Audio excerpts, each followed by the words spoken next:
Hello, everybody, and welcome to TGFF Game Day.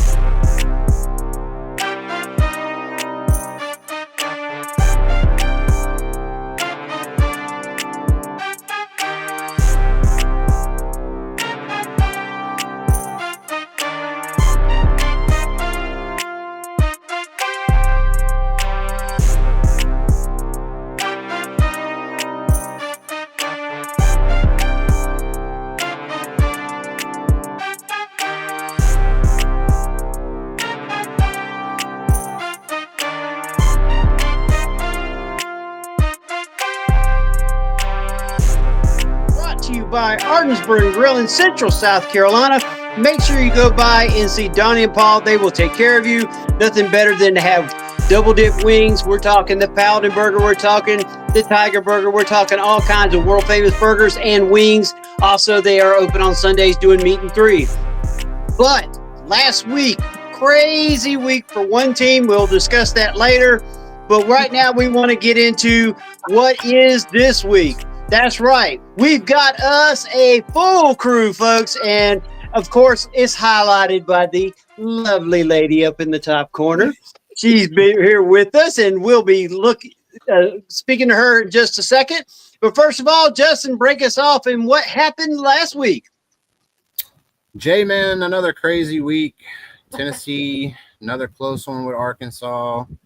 Some craziness going on in the Big Ten. As always, the ACC is forever tumultuous. It's one week after another, but you know what? It was a really good week because some of the teams are starting to separate themselves from the rest of the pack, and it's now getting into the heart of conference play. So we're really starting to see who the contenders and pretenders are right now.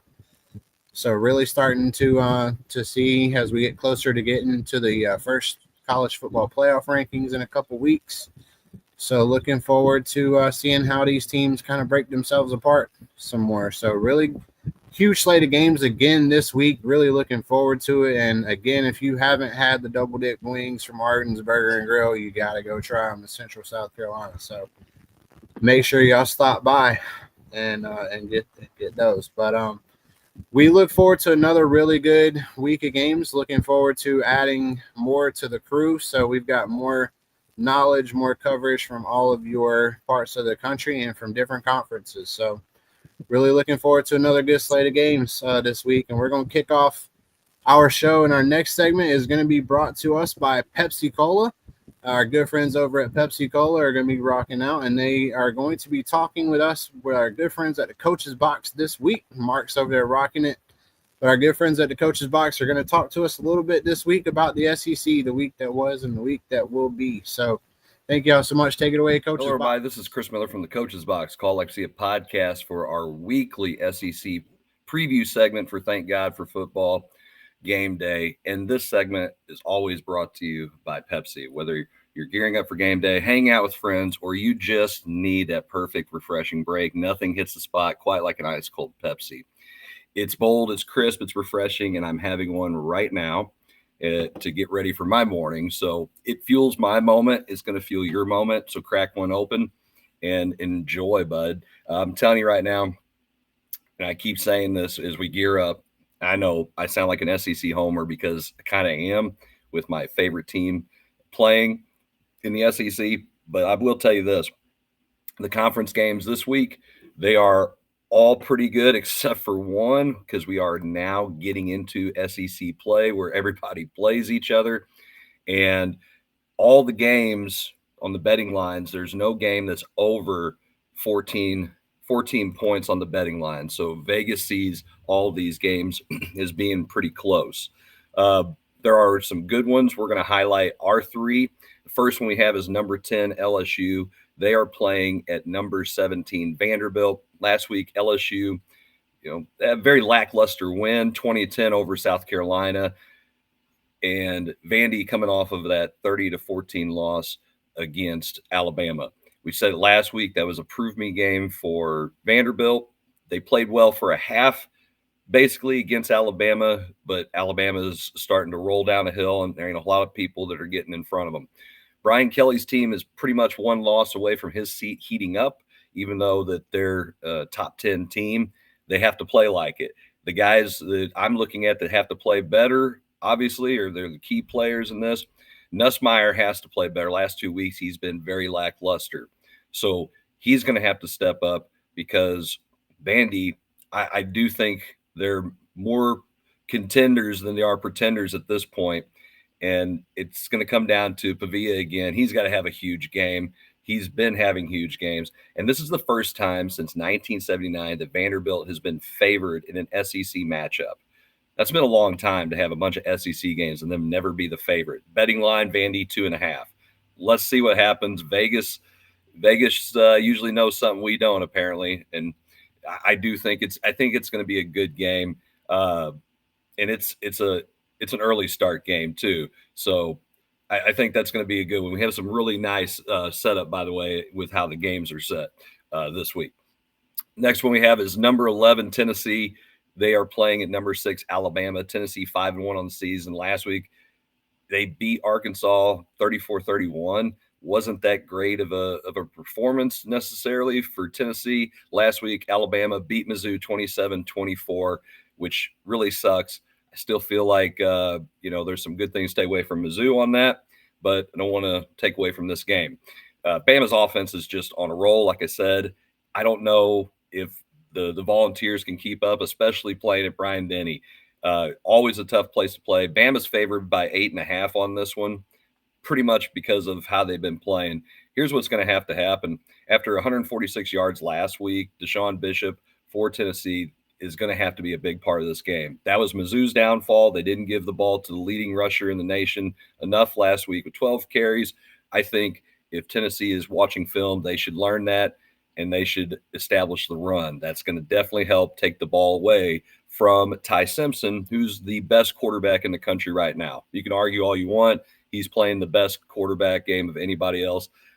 I think right now he's probably a Heisman favorite after Mizzou decided to take the Heisman away from Hardy by not giving him the ball. Simpson is playing outstanding football. Should be a fun one to watch. And I believe that one's the 6 o'clock game on ABC. Then you have number 5, Ole Miss, at number 9, Georgia. This is a big game for Ole Miss. They're undefeated. And, they're undefeated overall, and they're undefeated in the conference. Last week, they looked like crap. They played WashU. They beat them by 3, 24-21. Lane Kiffin, who's never shy about making comments, definitely said that his team didn't show up. He's right. Georgia, they beat Auburn 20-10. It was a kind of game. There's something going on with Georgia's offense. They look like crap, in my opinion. They are favored by 7.5 points, I guess, because they're playing at home. But this is one of those things where you're kind of like, well, did they overlook their opponents last week looking ahead to this one? And you can't really do that in college football, especially when you're playing some better opponents. I'm not really sure WashU plays into that, but whatever. Trinidad Chambliss has had a fantastic, really under-the-radar season, only thrown 1 interception. So he's going to need to have a big game. And Chauncey Bowens from Georgia, who had some nice games. Last week, he had 4 carries, 5 yards, 1 touchdown. Georgia needs to get back to being who they are, running the football, pounding the rock, and having that gritty kind of running game that's really beneficial in the SEC. And I do believe playing against an offense like Ole Miss, if you can't run the football, you're going to be in trouble. You're just going to give more opportunities to teams that can throw the ball over the field. Either way, these are our 3 matchups that we're looking at this week. I think there's a lot of really good football that's going to be played this weekend in the SEC. So I'm kind of excited to see how it's going to pan out and then how that's going to play out for next week's matchup. So for the Coach's Box, I'm Chris Miller, and this has been our SEC preview for Thank God for Football Game Day. And we'll see you guys all again. Welcome back into the show. Thank y'all so much again to our good friends at the Coach's Box, and thanks to our good friends over at Pepsi Cola for letting us know what all is going on in the SEC. And then next up, we're going to have our Sitting Pretty Dog Grooming Underdog Pick of the Week, brought to us again by our good friends over at Sitting Pretty Dog Grooming. If you need your dog grooming needs, make sure you stop by Sitting Pretty. And this week, Scooby was going to be making some picks around maybe some family members, Jay. So we're looking forward to see who he's got on his picks this week. So take it away, buddy. It's your old pal Ralphie giving you an underdog sitting pretty trick of the week. Give me the Huskies over Michigan this week. That's the Huskies over Michigan. Underdog. All right, welcome back in, folks, again.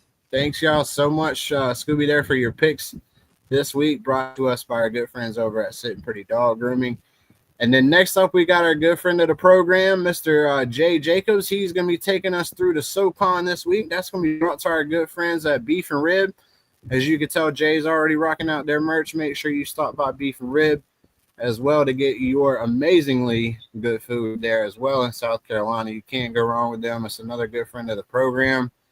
So thank you so much, Jay. Make sure you take us away. Let us know what's going on in that Southern Hello, Conference. everybody. It's Jay here with TGFF Game Day, giving you our Southern Conference news and notes. And this week we've got 4 games on tap, as we had one heck of a week last weekend with some big scoring and also some teams that were not what they should have been. But let's get to it. First off, we got at 12 o'clock, the Battle of I-85. We're talking about Furman going up against Wofford.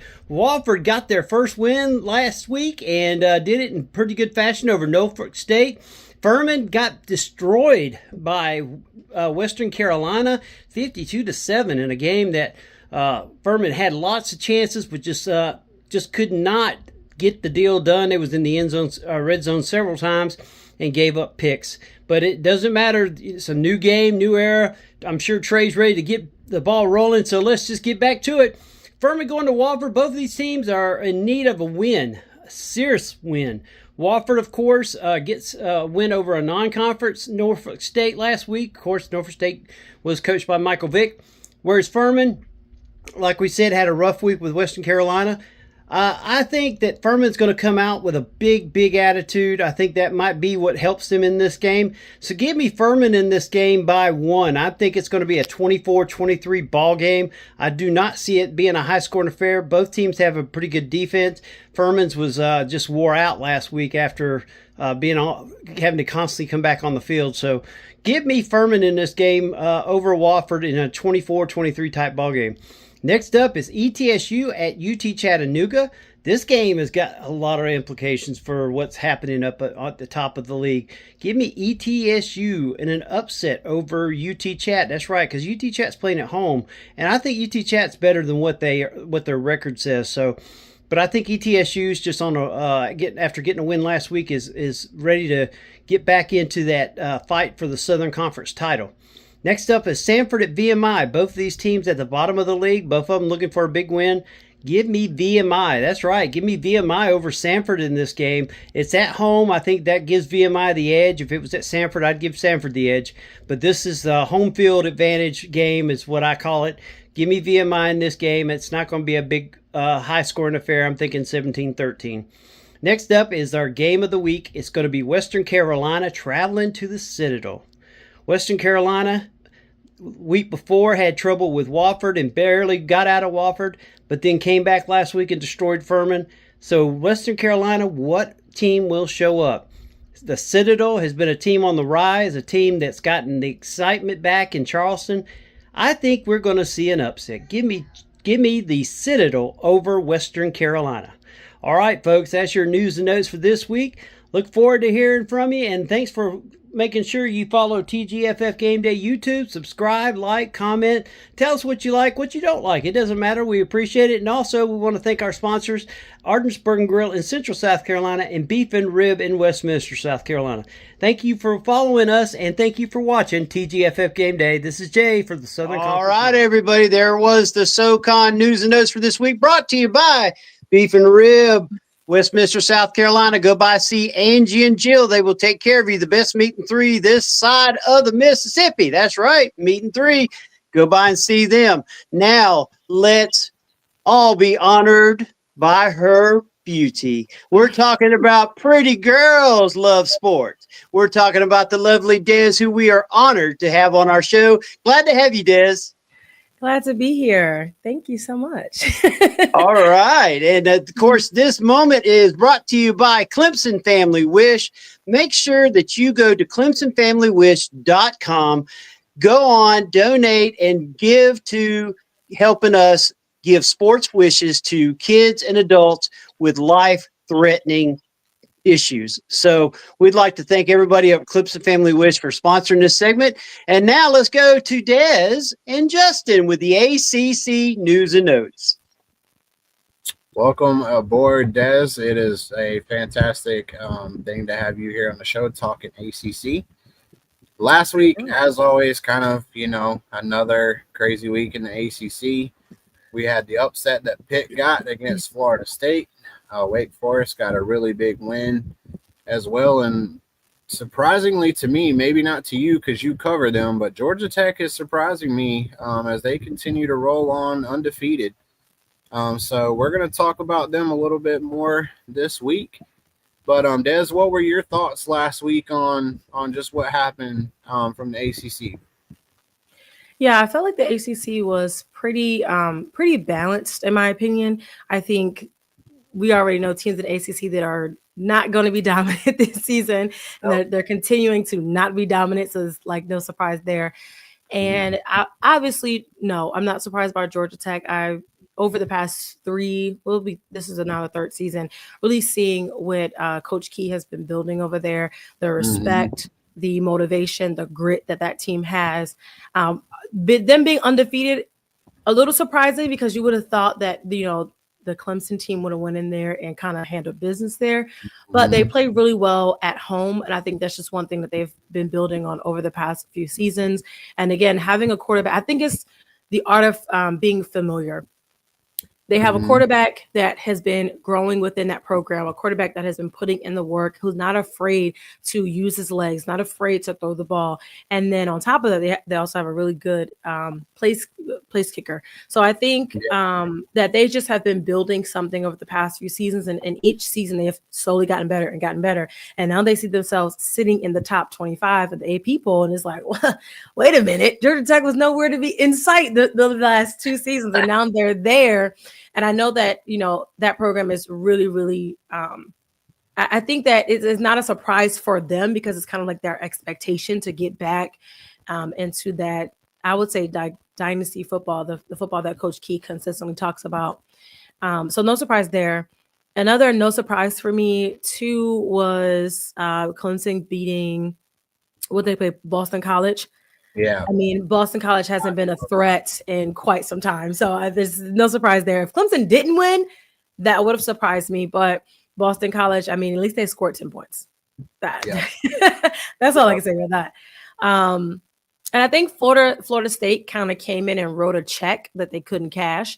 And I think that they really prepared for Alabama. And that was like, we just got to beat, we just got to beat Alabama.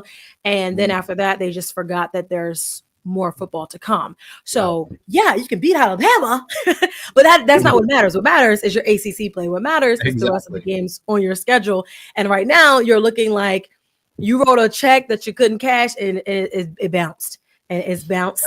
And having Pitt kind of show you up is like, Pitt of all, like, what are we doing there? What's going on? It makes you scratch your head. Like the Florida teams right now are just like, this is not great. Like you have USF being good and Florida State is kind of, it's just kind of like a head scratcher. So was I surprised by that loss? Yes, but no, because I feel like Florida State just forgot that they had a whole season to prepare for. So, Absolutely. Yeah, I'm very proud of Wake. I think Wake is doing pretty good. The Deeks are really showing up. I have covered Wake Forest and seeing their program as well, sitting in that post game and really understanding the culture that they're building over there and the culture and the expectation, it has me rooting for them. Like, okay, I'm going to root for this program because not everybody has an agreeable coach, I would say. And I think the coaching staff is really agreeable in terms of being likable. And I think that the players are really playing up to their standard. I mean, what the score was 39-14. So defensively, they talked about, kind of honing in on points, honing in on who is going to be able to really stop the runs and to hold them to 14 points. I think that's pretty immaculate for the defensive scheme. So I think they're really doing well. I think Ashford's really developing as well. So I think that's something, again, not surprising, but definitely something that's like, okay, I see it working. We see it brewing here. Yep, that defense has been really good all year long. Mm-hmm. And we've talked about it on our shows previously that they are just really playing at a high level right now. And realistically, they should have won the Georgia Tech game too. So, I mean, Yeah. you know, they realistically could be in the contention right now.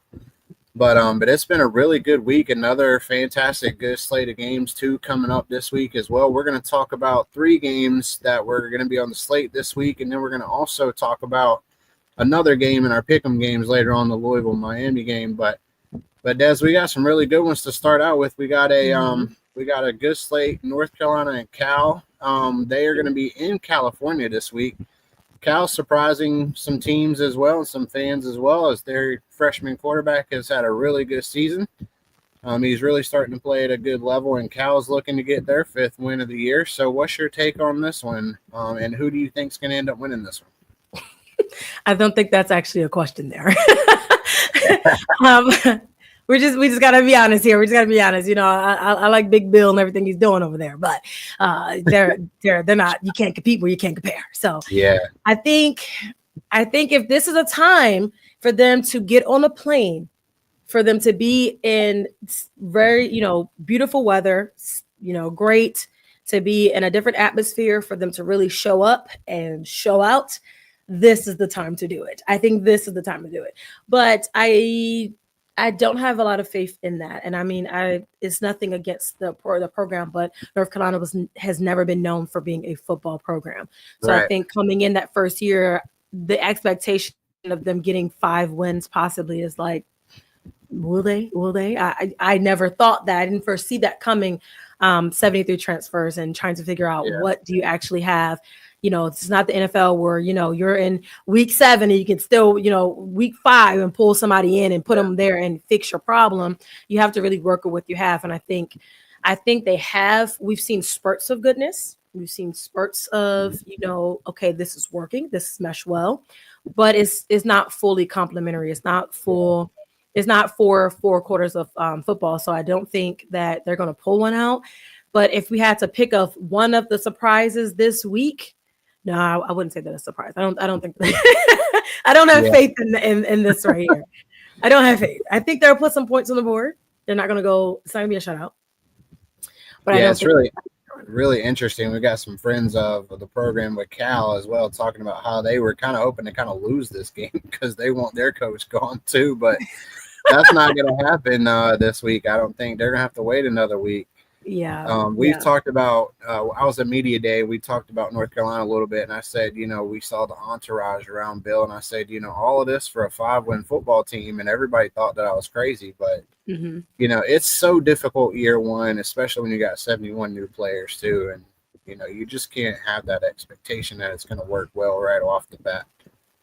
So I'm definitely taking Cal this week as well in that one as well.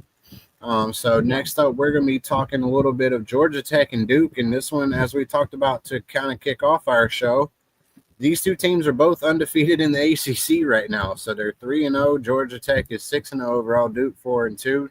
This one's going to be in Durham with a noon kickoff. So kind of a crazy time for these 2 teams to showcase themselves. But these 2 quarterbacks have been both playing at a very high level, Mensa and our guy at Georgia Tech. So give us your thoughts on this one, Des. Who do you think is going to take this one with Georgia Tech facing their first real tough road game?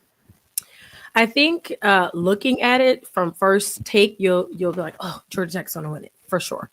And I'm not going to be biased here. I'm never actually biased. I think that if this is going to be a surprise, Duke has the ability to surprise them, to really sneak up on them, because although Georgia Tech is 6-0, they are beatable. There's games where they should have lost, and they just did it. Whether the football gods were on their sides, kind of like, whenever with the Buffalo Bills and they won against the Ravens, the football gods were just there. So if the football gods travel with them to Durham, then they can pull it out. Could they absolutely do it? Yes. But I think when you're looking at a team that's 4-2 and a team that's hungry to actually make a name for themselves, again, not a football school. We know Duke is being basketball.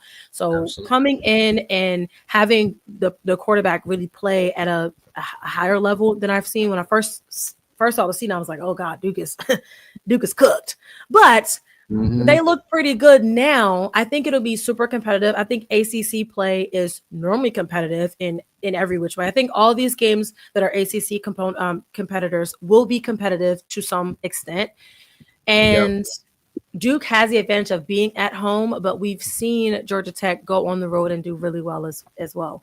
And they've held their own against, I mean, look at previous season, they held their own against Georgia.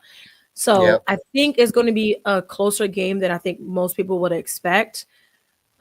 I still want to say, that Georgia Tech is going to like pull it out probably by a field goal. I think they're just going to they're just going to slide it out. But I would like to see the Blue Devils really just like in their, undefeated and, give them their first loss. I mean, Mhm. can you imagine that you give them their first loss on the road and Duke's at home, and just, what that will mean not only for their rankings but also just for ACC play. I think that's going to be a super competitive one.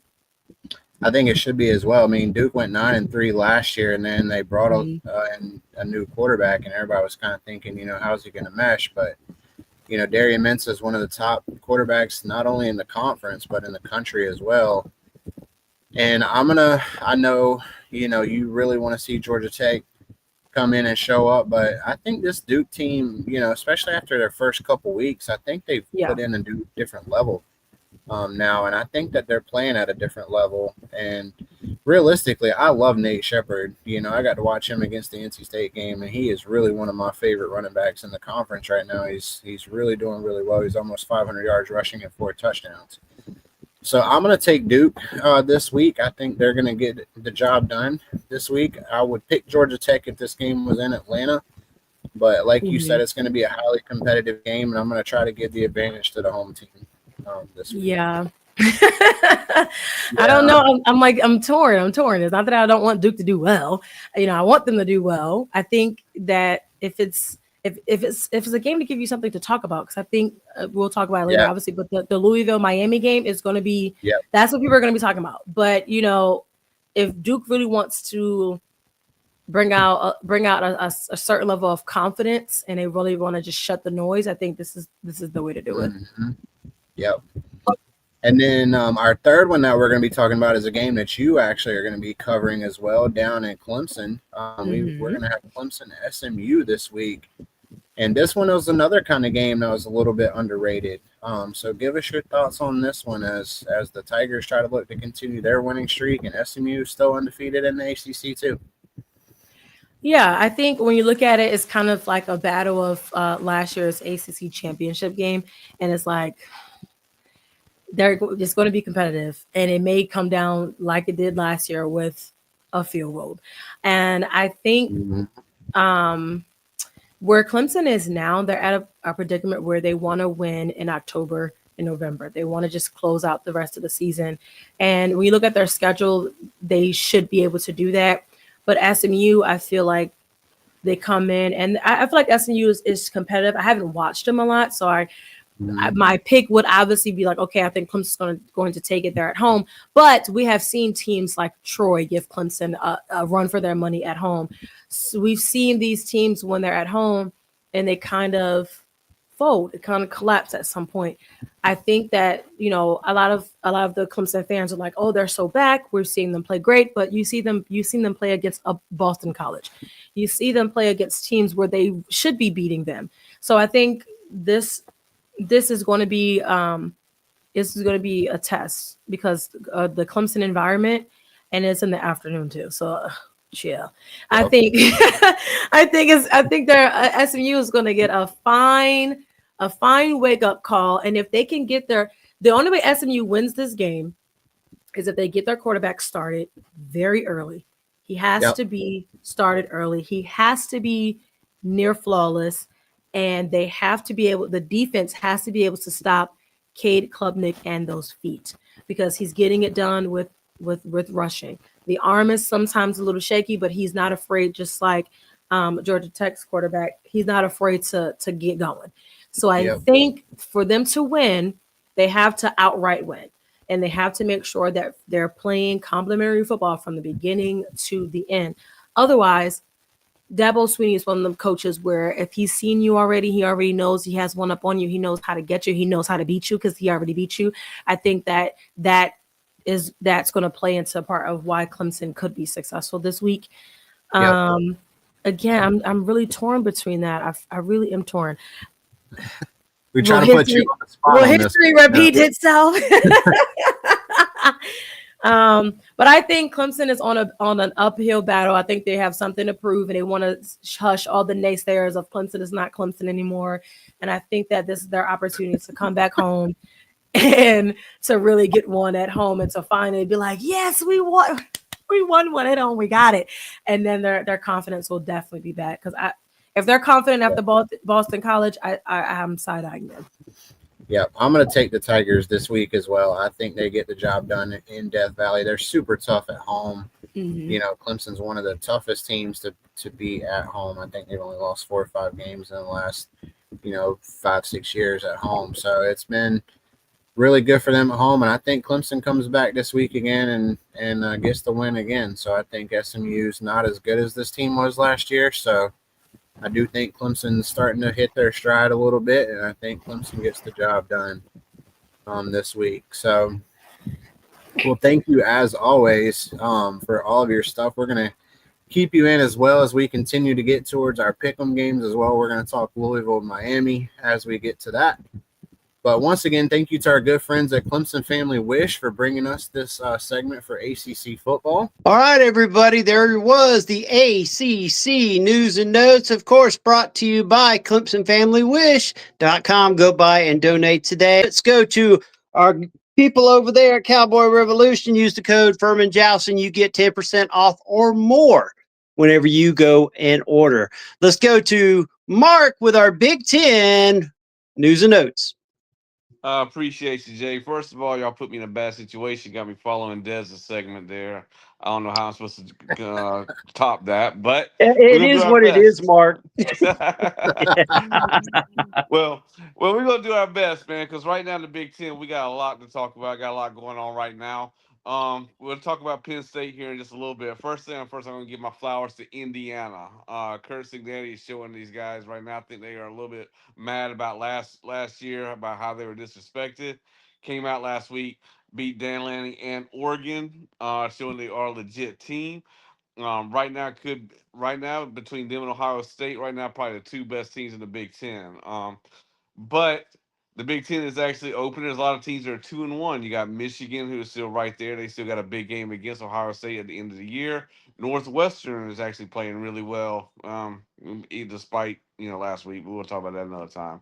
But like I said, right now Indiana got to give them their flowers right now because right now, like I said, they are putting up numbers that are. If Fernando Mendoza played anywhere else, if he played in Clemson, played even at Penn State, played at Ohio State, you'd probably be talking about him as a Heisman candidate. But since he's in Indiana, they don't have as many eyes on him. Keep an eye out for him. Fernando Mendoza, at quarterback, is very, very good. And Kurt Cignetti, like I said, is definitely putting up numbers over in Indiana. For my friends at Penn State who think that he's coming to Penn State, dude signed an 8-year extension last year. He is not going anywhere.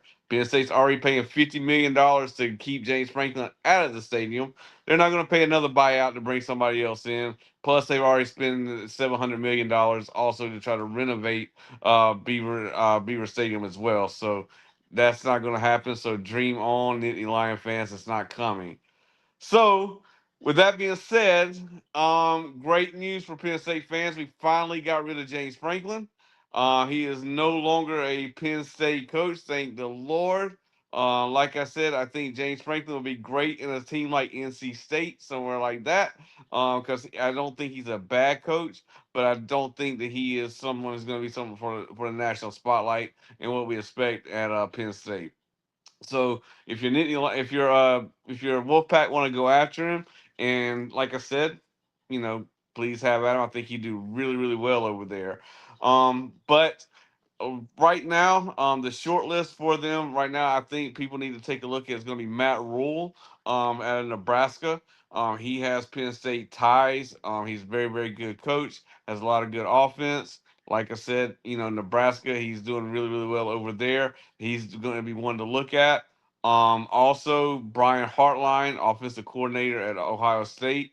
That is one they're also looking really, really heavy at. Also, he's an up and comer. I think we really do need to focus on our offense. We've been defensive minded for very long, and right now, you got to put up the points. Also, what they're also saying is Joe Brady, at a offensive coordinator at Buffalo. Um, right now, Buffalo Bills are not too happy with old Joe, and Penn State would love nothing more than to bring him on. I think, and you know, he did really well at college at LSU, offensive coordinator. Got Joe Burrow. Looking how he did. We would love to have him in Penn State. So those are the top names they're looking at. But I mean, I know you're sitting there saying thumbs down over there, Jay, on everybody I say. But don't forget, man, Penn State has a lot of money, my friend, and that money's going to talk. And Dan Kraft is going to go after some big, big name people. So trust me, Penn State, you can say what you want. We can sit here and have that argument, but Penn State is a football team, is a football school, and they have a lot of money to spend. And I don't think Dan Kraft, our athletics director, is going to I don't think he's going to hesitate to back up the Brinks truck to try to get somebody in. So trust me, man, they'll bring somebody in good, hopefully. Um, with that being said, I'll go ahead and kick off the Big Ten. We'll go ahead and talk about Penn State. We'll go ahead and get that rip that Band-Aid off right quick. Penn State plays Iowa. We'll be, as a lot of you probably know, we lost Drew Aller for the year, so we'll be starting a redshirt freshman quarterback. Ethan Gruntmeyer was a five-star recruit out of Ohio, so he is a capable quarterback. But trying to make your first start in college against Iowa, that's going to be tough because Iowa's defense, as always, is always really, really, really, really strong. So, I mean, I think that right now Penn State's going to have a lot of emotion right now. With the coach being gone, your senior quarterback being gone. I think they're going to have to rely a lot on Nick Singleton and Keytron Allen at the running backs, to try to get something going. Defensively, we're gonna have to hope to force a couple of turnovers. If you can score a few points against Iowa, you can win because they're not going to score more than 21 points. But the thing is, they're going to keep you from scoring 10 or 14. So I'm not going to be like you, though, my friend, and pick my team all the time because I'm a realist. And Penn State season is done. The season that was supposed to be a national championship year, had the most talent that we've had in a long time, is through, and Iowa will win this game probably 21-3. So, Mark, I know it's been a tough week for you, my friend, out there with being a Happy Valley fan, and it hasn't been too happy.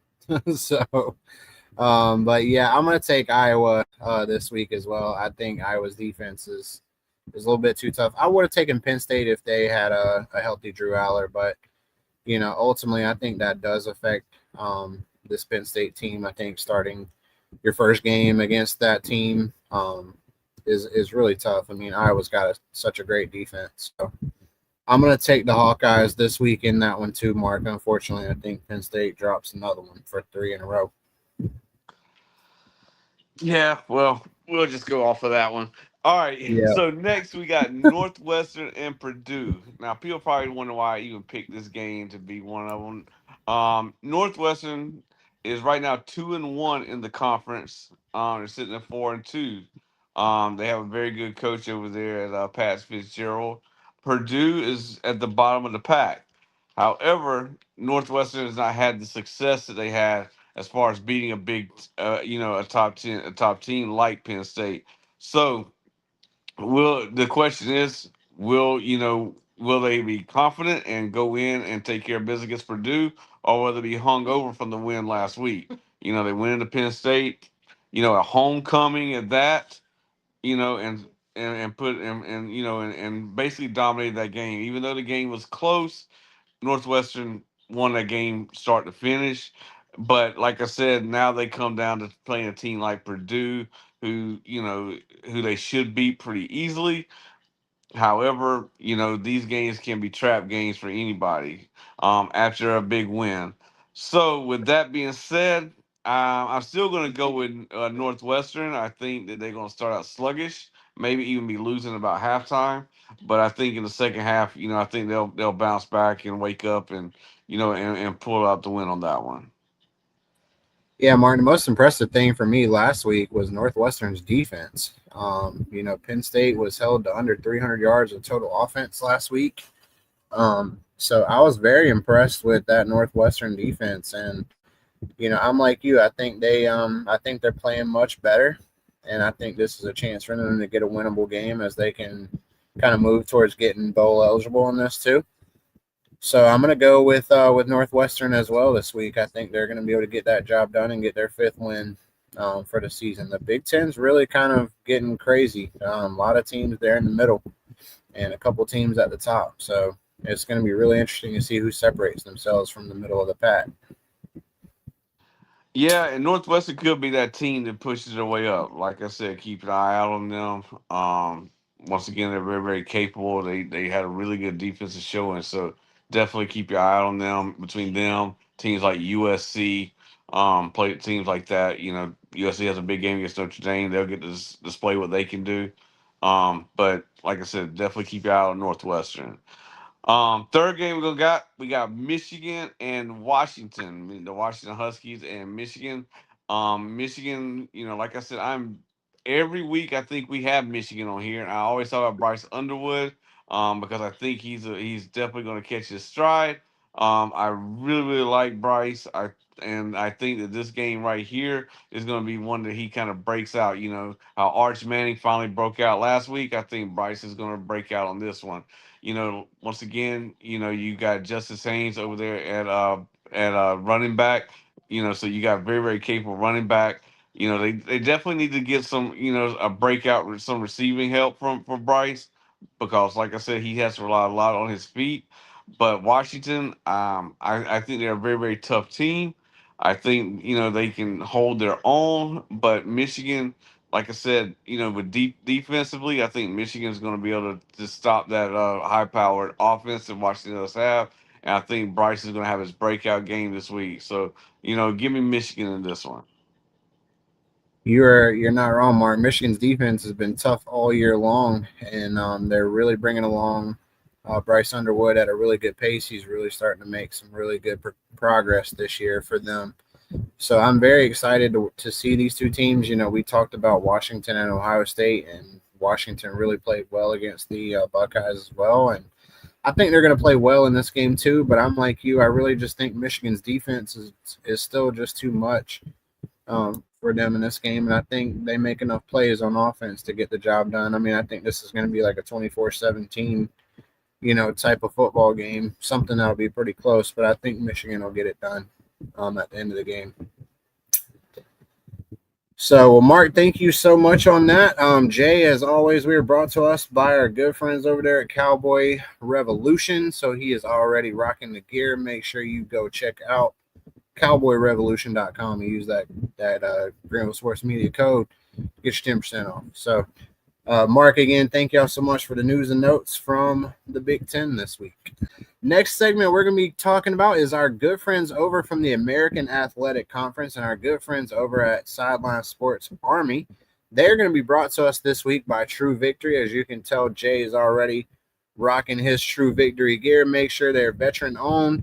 Make sure you go to truevictory.com to get your True Victory gear there. So let us know what is going on in the American Athletic Conference with our good friends over at SSN Army. Thank God for football. I'm Cuthbert from Sidelines Army. I'm here to talk to you about the American Conference, what's going on this week. We had some huge games last weekend, some really big ones coming up, a lot of news happening around the conference. Before we get started, I just want to say thank you to our sponsors, True Victory. It's a clothing company that was started by veterans and first responders. They make fantastic clothing. Use our promo code FURMANJOUST at checkout. Capital F, capital J, Furman Joust for 10% off at checkout. It's a fantastic clothing company. Check them out, and thank you so much for sponsoring the American Conference Breakdown on Thank God for Football.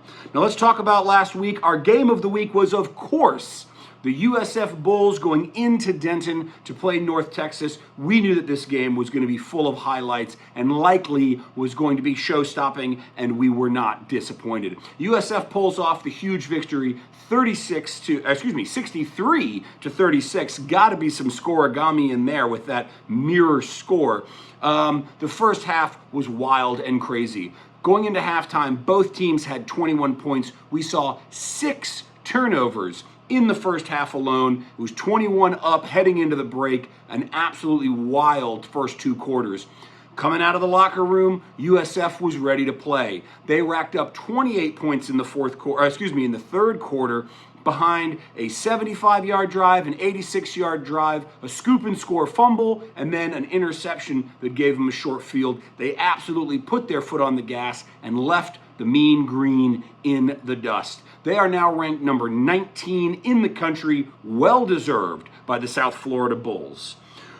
Other games we saw last week, Tulane goes into East Carolina on Thursday night. East Carolina goes into Tulane on Thursday night. And Tulane walks away with the victory, 26-19. We have yet to see Tulane really string together 4 solid quarters of football this year. And last Thursday was no different. They got bogged down in the red zone in the first half. They had to settle for field goals 4 times. Ended up taking a 12-0 lead into the half. The third quarter, Tulane decided they didn't want to play football anymore, and ECU was able to jump up to a 16-12 lead before Tulane put 2 touchdowns down in the fourth quarter to take the lead and the win, 26-19. I say it every week. I still believe it's the case. Jake Retzlaff is the key to Tulane. So much of their offense runs through him. He has 7 rushing touchdowns relative to only 4 passing. He accounts for 35% of their rushing yards. If teams can get to Mr. Retzlaff, it's really going to hamper Tulane's ability to win those games down the stretch and hopefully, as they hope, return to the American Conference Final. UTSA absolutely buzzsaws Rice, 61-13. It was 38-10 at halftime. It was 61-10 by the end of the third quarter. UTSA finally looking like the power they were predicted by so many to be. They were more than a dark horse candidate to make the AC championship. There were outlets saying not only would they make it, some were predicting them to be the winner. They have had a bumpy start to their season, but they were banging on all cylinders last weekend, crushing Rice. Unfortunately, Scott Abel, who came from Davidson, the new head coach at Rice, he's been doing very well and improving that team, but his triple option attack could not find its feet. They ended up playing 4 quarterbacks. None of them played particularly well. It was very, very ugly. Tip of the cap to UTSA. Quarterback Owen McCown, 15 for 21. 3 touchdowns. Freshman running back Will Henderson III, 5 carries, 115 yards, 2 touchdowns. Just an absolute dismantling by the Roadrunners. Florida Atlantic explodes over UAB, 53-33. I'll tell you what, Florida Atlantic, they've got themselves an offense. This game was being played in Ratmouth, the friendly confines for the FAU Owls. FAU quarterback Caden Vandekamp went 20 for 30 for 297 and 3 touchdowns. He did have an interception, but you're talking about an offense that's averaging over 300 passing yards a game. They really lit things up. Following the game, mercifully, Trent Dilfer was relieved of duties. I obviously never want to see somebody lose their job. There's people who get affected, families, obviously that's going to have ripple effects down the coaching staff at the end of this season. It is what it is. The Trent Dilfer experiment, we were midway through the 3rd year, and it just was not working. It was a change that many of the Blazer fan base have been calling for quite some time. Army gets back on track. They get their first 2-game win streak of the season as they beat up the American Conference doormat Charlotte 49ers. It was a misty day in Michie Stadium, and Army played a very, very conservative offense. They wanted to basically just run their base packages, run them effectively. Army almost treated it like it was a week 0 game against FCS Lehigh, or maybe a competitive scrimmage against another team from New York State. They only put up 24 points. They could have put up more, but they were really just working on base packages. The biggest deal about this game is that Army, in earnest, now has a QB1 for the first time since week 3. Recall that Dwayne Coleman started the season as QB1, got banged up in a loss to Tarleton State. Cale Helms started the second game with an improbable upset over Kansas State. Unfortunately, the following game, he coughed up 3 turnovers in the first quarter, and Dwayne Coleman had to relieve him of duties, but was able to fight us back until an unfortunate overtime loss in that third game against North Texas. Ever since then, the Army quarterback situation has been quarterback by committee. Me personally, I'm okay with that. The coaching staff, they are less okay with it. Cale Helms started this game last week against Charlotte. They put the ball in his hands, said, run the base packages, and if you can run it and you can earn it, you will be QB1 going into week 8 in Tulane, and that is exactly what happened. And the last game of last week, my most interesting game of the week, Navy went into Temple, and they got the win, but just barely. Navy 32, Temple 31. If not for a 4th and 1 with under a minute to go, in which Navy quarterback Horvath slips through the offensive line and scampers 41 yards for a touchdown, Navy is not winning this game. Temple is so much better than they were last year. I cannot emphasize that enough. New head coach Casey Keeler, quarterback Evan Simon, they are clicking. The Temple Owls, while only 3-3, have yet to lose a turnover all season. This is really, really incredible, and it speaks to the high quality of coaching and preparation that goes into their team. So they are 3-3. They're not a threat to make the championship or win it, but let me tell you what, Temple is getting good. So that wraps up week 7. Let's look at week 8. I've got 2 games of the week this week. The first one is going to be UTSA going to Denton. This is going to be a contender versus pretender situation here. And the question is, who is who? We have UTSA 3-3 on the rise. They just dismantled Rice in a big way, dropping over 60 points. North Texas, meanwhile, started with a bang at 5-0, and they got completely obliterated by USF last week. So we've got a 3-3 UTSA on the rise. We've got a 5-1 Mean Green who, are they going to be able to bounce back from that big loss? We don't know. North Texas is favored to win by 4.5.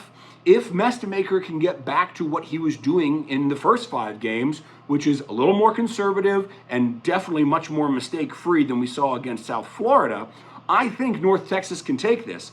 But as a team that has been overperforming this year, we don't know how they're going to respond to the trials and tribulations of such an ugly home loss in prime time. So this is definitely a who's the contender and who is the pretender game. And my second game of the week this week, it's going to be my Black Knights of Army going to Tulane. We have a revenge game from the 2024 American Conference Championship when Army slapped around the green wave at Mikey Stadium last December.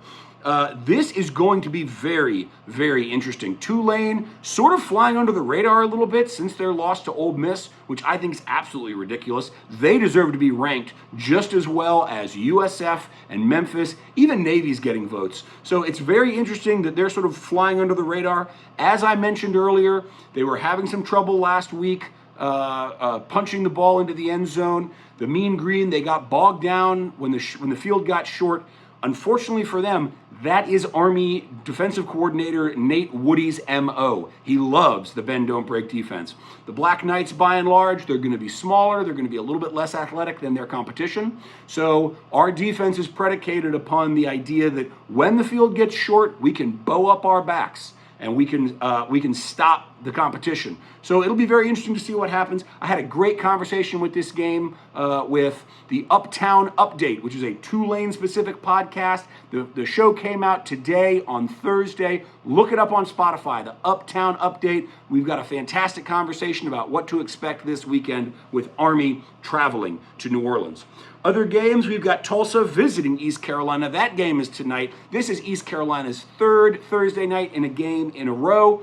The first game, they hosted Army. Unfortunately, they got the win. Last weekend, they traveled to Tulane. Not so lucky for them. Tonight, the Golden Hurricanes going to Dowdy Ficklin, and I don't think Trey Lamb, unfortunately, stands a chance. They are underdogs by 16.5 points, the Golden Hurricanes.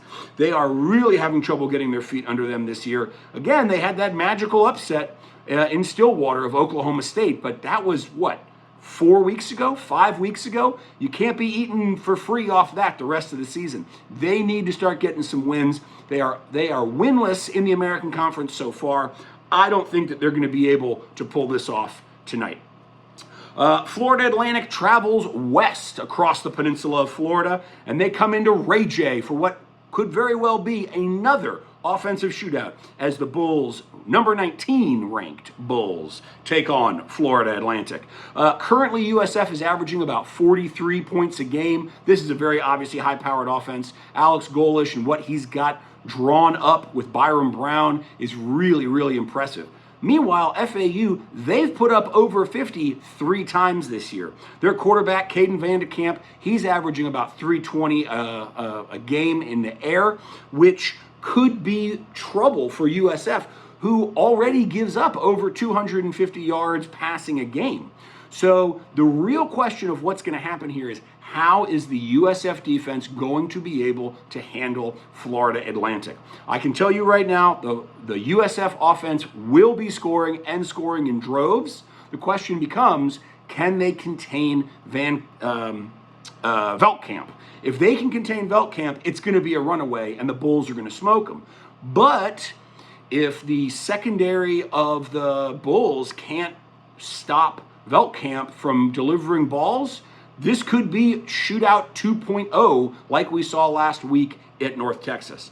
Memphis goes to UAB. UAB, as I mentioned, Trent Dilfer, he's out. We now have interim head coach Alex Mortensen. Mortensen has been the offensive coordinator at UAB during the entire tenure of Trent Dilfer. This is going to be a stomping. Ryan Silverfield, he has the Memphis Tigers playing so well right now. UAB, I'm sorry to say it, they're an absolute dumpster fire. The fact that their interim head coach was their OC for the last 3 years, that doesn't bode well to me that they're going to be able to get some sort of jolt of enthusiasm from their players following the departure of Trent Dilfer. And the last game of the week, Temple going into Charlotte. I made a big deal earlier in this podcast about how much Temple has improved. Boy, have they ever. Charlotte is looking like they should be playing in the Patriot League or the Pioneer League or any league other than the American Conference. Tim Albin, new head coach, came in from 2024 MAC champion Ohio. He is a good hire. The problem is he's not a splashy, flashy, bring the swagger, loud, boisterous kind of coach. He is a slow, build, steady. He is a program guy. The problem is it takes time for that to be developed, especially in a program that's as down right now as Charlotte is. And breaking news today, Charlotte fires their athletic director, Mike Hill, after 7 years. He's out. You got to think that's related to the football team. They can't fire Tim Albin. He's only 6 games into his tenure. And I really do think he was a good hire. I do think he will do good things for the program, but they got to do something to shake up what's going on there for the 49ers. So longtime athletic director Mike Hill, he's given the heave-ho this morning. I don't think Charlotte stands a chance against Temple. I think Temple is going to do a lot like Army did. They're going to come in with a conservative play call. They're going to work on base fundamental packages. Evan Simon, high-quality quarterback, doesn't make a lot of mistakes, thrown 0 interceptions this year. I don't think the 49ers stand a chance. So that's all it for me. I want to say thank you again to True Victory for sponsoring this segment. Thank God for football. Go Army, beat Tulane. All right, there you go. You heard it from the American. Thank you to SSN Army and TrueVictory.com. Don't forget to use our code over there on Greenville Sports Media, and you can save up to 10 to 15%. Of course, True Victory is veteran-owned and veteran funded. So please make sure you go out, support our veterans by buying TrueVictory.com. Hey everybody, it's Adam for the Mountain West Conference portion of the show for this weekend of October 17th and 18th in the world of college football. The Mountain West Conference has a smaller schedule this week as we only got like 5 games on the schedule. That's pretty crazy to look at with a lot of bowl implications on the line.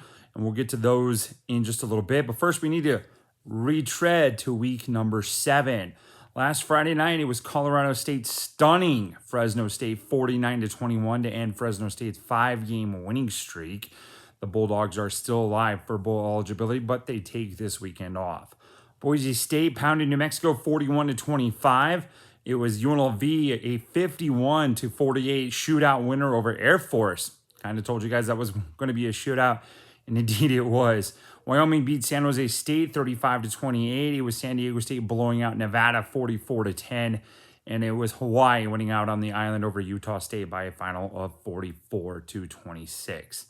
All right, let's start with this week. My top 3 games. We'll start with the third contest. Not quite the biggest. We'll get to the biggest in just a little bit.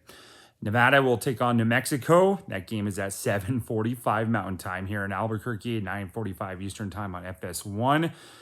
This game is going to be pretty interesting. The New Mexico defense has given up 392 yards per game, where the Nevada defense has given up 379 yards per game. You would think, okay, well, maybe this will be a shootout, but not quite. The Nevada offense is barely averaging over 300 yards per game, where the New Mexico offense is approaching about 350 yards per game. So this could be a high-scoring one. At the same time, it could be a low-scoring one. Right now, the total is right around 50 points. New Mexico is right around a 12-point favorite. I think the Lobos win. I think they cover. Expect Nevada to try to run the football. New Mexico will also do the same, but they can also throw the football a little bit better than Nevada will. I like the Lobos to win big in this one, 38-14. Second game of the week has Wyoming going to Air Force. Huge bowl implications for the Cowboys. They come into this game with a record of 3-3, and they need to win this one with a tough schedule down the stretch if they plan on going to a bowl game this season. This game is at 1:30 p.m. Mountain Time, 3:30 p.m. Eastern Time on CBS Sports Network. The Air Force Falcons offense has been incredible this year, averaging 490 yards per game. However, their defense has been just as bad. 497 yards per game, including 315 yards passing per game. Wyoming only averages 201 yards passing this season. However, this seems like a big spot for quarterback Caden Anderson and his top receiver Chris Durr to hook up. Chris has 28 receptions on the season, and his next closest receiver in that category has just 10. Anderson to Durr is going to be big all weekend. Air Force right now is a 3.5-point favorite, but I think Wyoming will pull out the upset. I like the Cowboys in this one by a final of 31-27. And of course, our game of the week. Where else is it going to be but in Boise, Idaho? The 6-0 UNLV Running Rebels looking to basically put this conference away, the regular season title anyway, as they travel to take on the Boise State Broncos. This game is at 1:30 p.m. Mountain Time, 3:30 p.m. Eastern Time. This game is on Fox Sports 1. Now, Boise State's defense has been getting a lot better. They're only allowing 330 yards per game. UNLV, on the other hand, 445 yards per game, including that shootout last week against the Air Force. It's unreal. UNLV's defense allows 249 passing yards per game, where Boise State's is giving up 261 yards per game. Now, UNLV averages 38 points per game. Boise State averages 34 points per game. Something's got to give. Is this going to be a shootout? Right now, the total is sitting at 62. So Vegas thinks it's going to be a shootout. However, Boise State is favored by double digits in this one. Now, I think we will blow through the over, but I think this game is going to be a lot closer than the experts pick. I do like Marcus Madsen to Latrell Caples, Ben Ford, and Chris Marshall. They'll have 21, 20, and 19 catches respectively. I think that's where the Broncos get it done. I like the Broncos to win this one. I like it 41-38. Two other contests this weekend in the Mountain West Conference. On Saturday evening, it's Colorado State playing host to Hawaii. That game is at 5 p.m. Mountain Time, 7 p.m. Eastern Time. That game will be on the Mountain West Network. Friday night lights for you. We'll have San Jose State taking on Utah State. That game is at 7 p.m. Mountain, 9 p.m. Eastern Time on Friday night on CBS Sports Network. That'll do it for the Mountain West Conference for this week. Catch me on Twitter at SSN in New Mexico. Enjoy this week 8 of college football. Take care, everyone. And, now, though, it's our time for our round robin picks brought to us by our good friends at Cheerwine. So there you go. Drink Cheerwine, your drink of the South. So make sure you stop by your local vendor and pick up a nice ice cold Cheerwine. So, folks, we got 7 games this week. We're going to go round robin. We're going to go pretty quick. So, Jay, I'm going to let you start out with us in the Southern Conference. We're going to do Citadel and Western Carolina, a game that has a lot of implications this week. Give me Citadel in an upset over Western Carolina, Mark. Mark, what's your response to that one? Who are you taking in this one? Well, in the beginning of the year, I said Western Carolina was going to win the conference. I said Teron Dickens was going to be player of the year. I still don't think that they have done nothing to sway me any different. So, like I said, while I do like the Citadel, Mo Drayton was one of my favorite interviews at Media Day. Love that guy. Western Carolina, Teron Dickens, too much, man. Give me Western Carolina. I like it. Des, who are you going to take in this one? Well, I don't know either one of these teams, so I was convinced I'm going Western Carolina. I like it. So we're gonna go around the table again this week. I'm gonna take Western Carolina as well. Give me the Catamounts to get it done again this week. So next up, I'm gonna switch it up a little bit, but we're gonna go BYU Utah, which is a really big game there for the Big 12. So Jay, I'm gonna let you take this one. Who you got this week? Give me Utah. Mark. Utah all day. All right, Des, who you got in this one?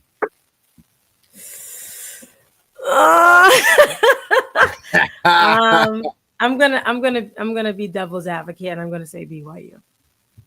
I'm not gonna upset my friend of the program this week. So I know y'all are going Utah, but I am not gonna upset my friend Savannah, and I'm gonna take BYU this week. So give me BYU. I'm gonna try to see if I make up a little ground. So next up, we're going to do Arizona State and Texas Tech. So, Des, I'm going to let you start out with this one this week.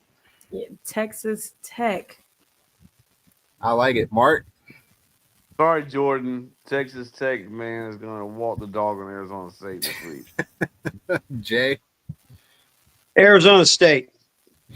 Jay had to switch it up. I'm going Texas Tech. You know how that goes. I'm going Red Raider. They put a ton of money into that program. This is why you're losing right now in these picks, Jay, because you're trying to do this conference.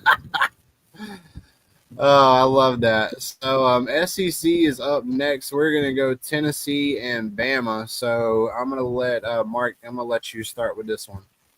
Man, this is a tough one. Like I said, Tennessee kind of struggled against Arkansas last week. You know, they got Aguilar. You know, they got a really good, tough team. But, man, Ty Simpson and Bama right now is playing on another level right now. So I'm going to ride the wave, go roll Tide all day, my friend. So give me Bama. I'm glad you joined on the train, Mark. I'm glad. We've been 4 weeks in a row on the Bama train. So I'm glad you joined. Jay, who you taking? Tennessee. He said Rocky Top all day. So, Des, who you going with? You know, I'm a Vols fan, and I gotta go with my boys because I gotta pick with my heart today.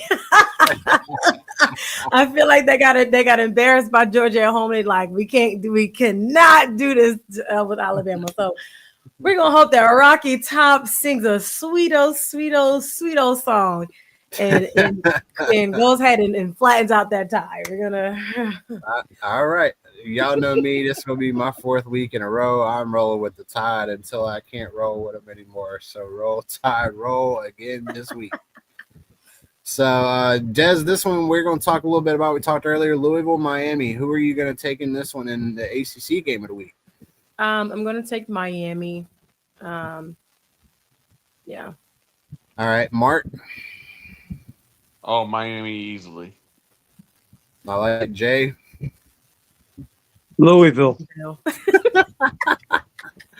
Y'all know me. It's hurricane season. It's time to pick the Hurricanes. We're rolling with them too. I've been rolling with them all year. So Miami, all about the U this week, and it's been all about the U every week, really, for the ACC for us. So give me Miami this week. And then we're gonna hit up the next one's a really old, long-standing rival with the USC Trojans and Notre Dame Fighting Irish. Notre Dame got a big win last week at home. So Jay, I'm gonna let you take this one. Are you going Trojans or Irish? Notre Dame. Des, Notre Dame. Mark. Trojans.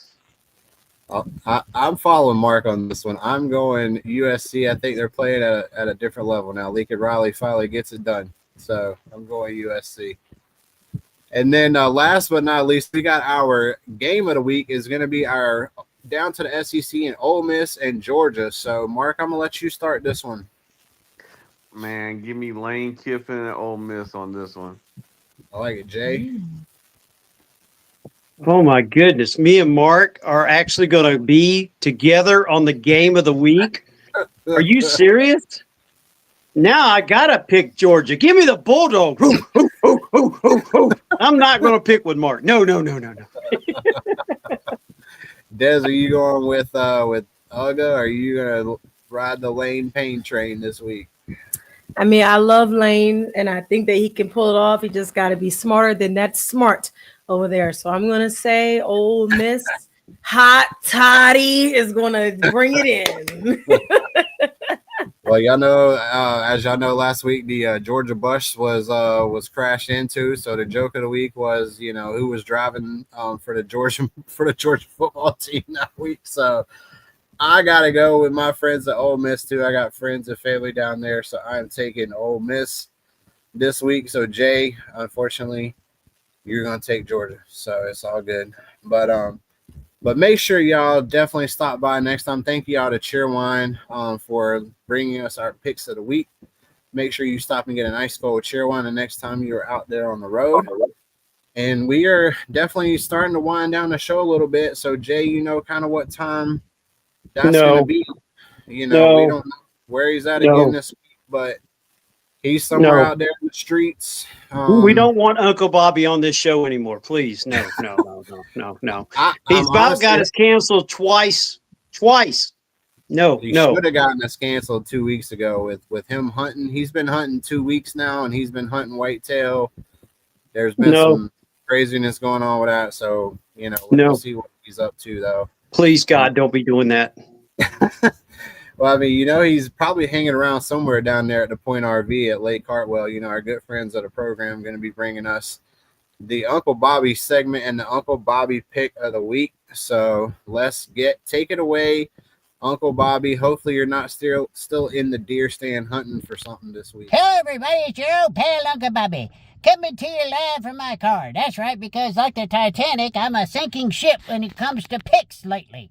Well, let me get back on course, because this week I'm going to be at Anderson University. That's right, Anderson University, the home of the Trojans. And this week it's homecoming, and they're going to take on Carson Newman. And that means there's going to be an Uncle Bobby spotting. So I'm going to tell you who I'm picking. I'm picking Anderson University over the crew from Carson Newman. That's right, Anderson University over Carson Newman this week. Uncle Bobby's pick of the week. And don't forget my Tigers. They're taking on SMU, and they're going to beat them ponies. Woohoo! Once again, we are probably going to be canceled. So, folks, we appreciate being able to come to you each and every week. Thank you, Uncle Bobby, for being in your truck and not a deer stand this week. But unfortunately, Bobby, you didn't need to be drinking. But no, you wasn't drinking. Hopefully you wasn't drinking. I don't know what you was on, but that pick you made you had to have been drinking. But anyway, Bobby, please don't come back next week. We can do, we're all right by ourselves. if we have to, we can let Mark do the picks based on his picks this week. So anyway, Bobby, we appreciate you. We appreciate everybody that watches us. We appreciate, of course, the lovely Des that came on our show today. She's going to be here each and every week. We look forward to her being a part of our company. And make sure you go to her website, folks. And Des, tell us where they can find you out on Twitter and also your website. You can find me on all social media platforms at PG Love Sports, literally PG Love Sports. And the website is actually prettygirlsmedia.com. There you go, folks. You cannot beat that. So make sure you go check her out each and every week. And of course, check out these two guys right here. Mark, he's at GSM Big Ten. So you can check him out. He's going to be covering Furman. He covers the Big Ten. He covers Wofford. He does a little bit of everything. He's our jack of all trades. Justin, of course, is our ACC guy. He just does Wake, NC State, lots of things. You can check him out on his GSM account, GSM NC State. And of course, me, I'm just about everywhere. So, all right, this has been great. It's been wonderful. But you know what? It's time to say that word. Duh. We'll see y'all next week. TGFF, thank God for football. Game day. TGFF, thank God for football. Game day. TGFF, thank God for football. Game day. TGFF, thank God for football. Game day. You have tuned in to another episode of Thank God for Football, brought to you by the Fanboys, powered by Greenville Sports Media.